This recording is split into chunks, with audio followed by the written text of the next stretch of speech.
Hello, everyone. My name is Monica Bivas. I am a mindset and fertility coach for the ones that don't know me. I am 48 years old and I am a mother of two beautiful IVF girls. One is 15 years old and the other one is 8 years old. My husband and I had to go through in vitro fertilization due to my infertility. I have my both fallopian tubes blocked, and although we tried to do our best via doctors to open them by doing laparoscopies, it wasn't possible. So I am actually a perfect example of primary and secondary infertility. Because my husband is not a factor in it. He has a daughter from a previous relationship, my stepdaughter, whom now is 20 years old. And I came here to do this little video because I think that my experience through infertility, the chaos and roller coaster of emotions that I went through along with my husband when we found out that it was not possible to conceive naturally, can help others in our community, others that are going through the same path and journey that I walked already. When I started this 15 years ago, there was no social media, there was no such a big community like we have today, for example, in Instagram, where my presence is the biggest now.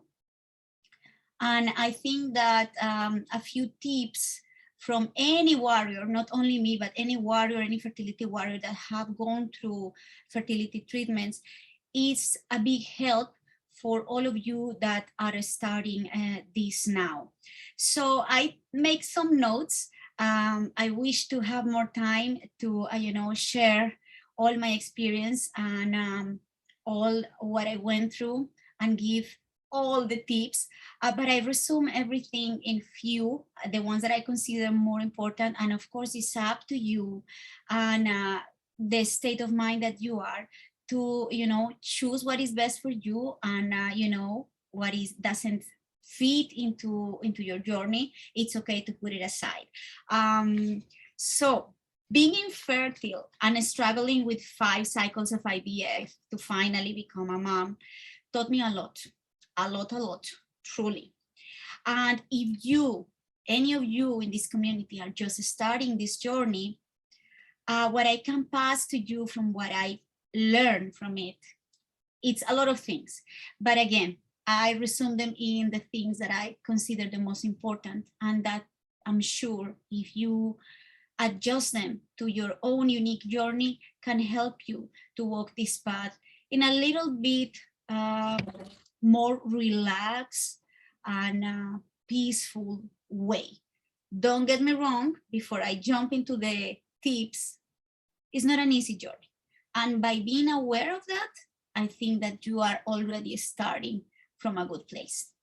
So the first one, and I will say the most important, if you are going through infertility and you have a partner, a spouse, I think that the fire and the passion and that love that you together found when you just start to date or when you just met is something that you must do the best effort to keep alive.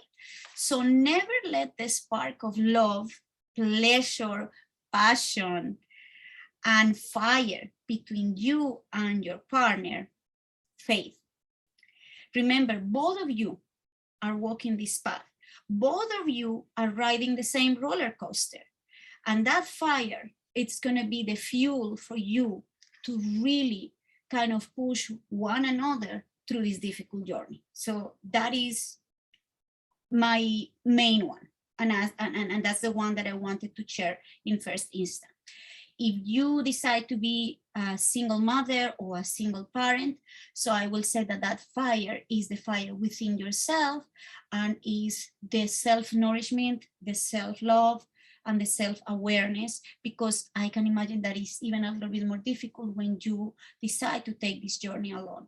So the fire between you and your partner, I have my husband, if you are wife or husband, is exactly works the same.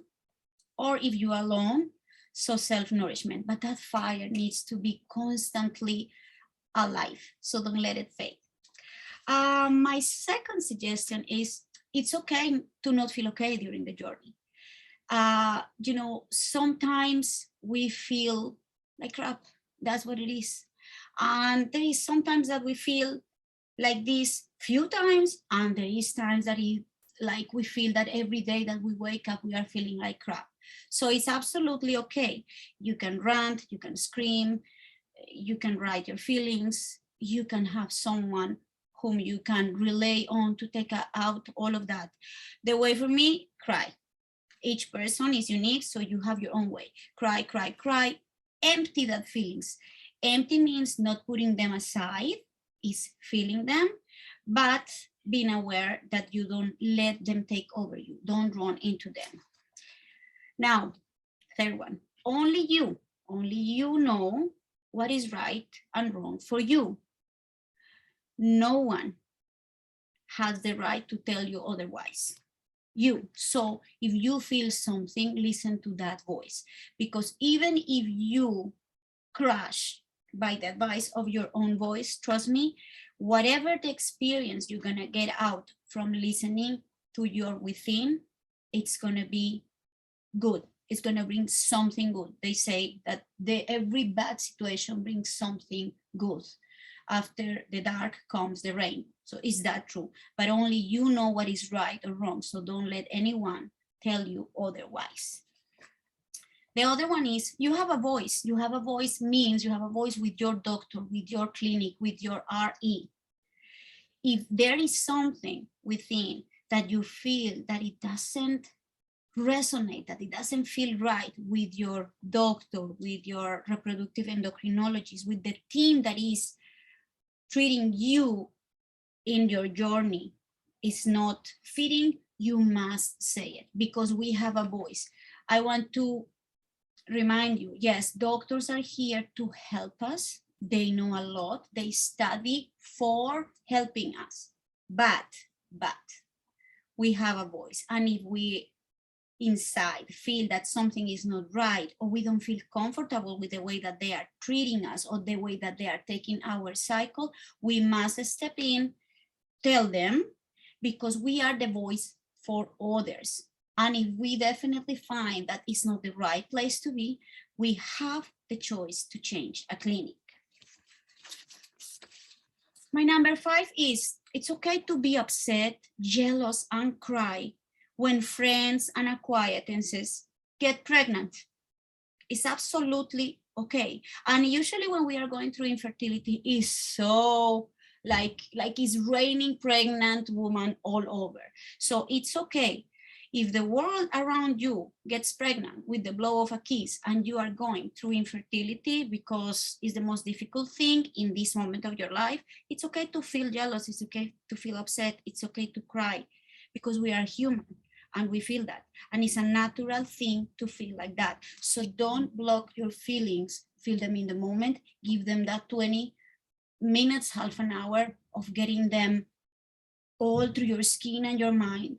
And once you do that, trust me, you're gonna feel relief, and that relief helps you to empty and be able to receive something with more peace and more awareness.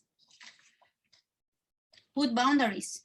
That's another advice. And I'm telling you all of this because if I would have known that when I was starting my journey, trust me, it wouldn't be so difficult like it was. So from my own experience, I can tell you that.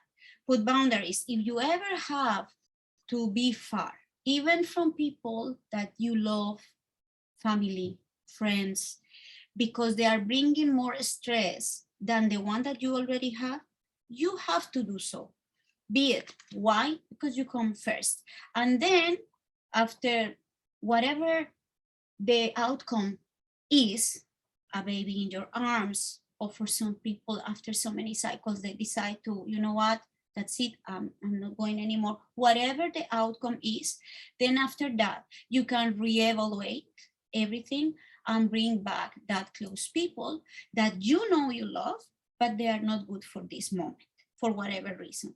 So putting boundaries is very, very important.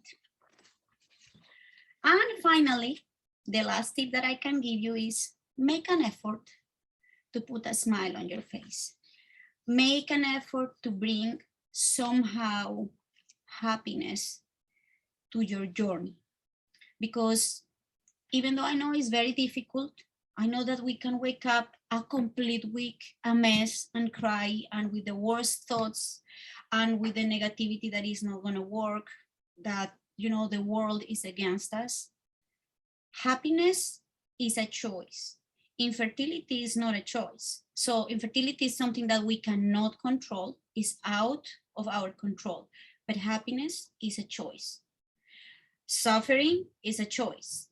I have learned that from my own experience, not only during my fertility journey, but during my relationship with my husband. We have had the biggest ups and the biggest downs due to infertility and other personal things.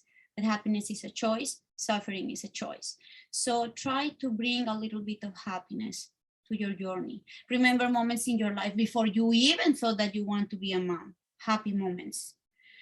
Fire, the fire between you and your partner, the fire within yourself. All of that brings happiness, and happiness helps us to release serotonin, and the serotonin is 70% released more in our gut than in our brain. Most people, including me, I thought that it was the opposite, that it was more in our brain. No, it's in our gut. So if you are happy and your belly is happy, what is close to our belly and in this area, all our reproductive organs. So they're going to be happy too. They're going to be ready to receive. So that's basically my 7 best tips that I can provide you if you are starting this journey. And I really, really hope that somehow 1, 2, 3, or all the 7 resonate with you, and you can start to take baby steps in making your journey through motherhood, especially if you are going through fertility treatment, a little bit easier. Thank you so much. And you can contact me anytime in my Instagram. My user is @MonicaBivas, or through IVF Bubble, whom I love always to partner and work with them. Thank you, everyone. Have a wonderful, wonderful rest of your day. And I send a lot of love, hugs, and light.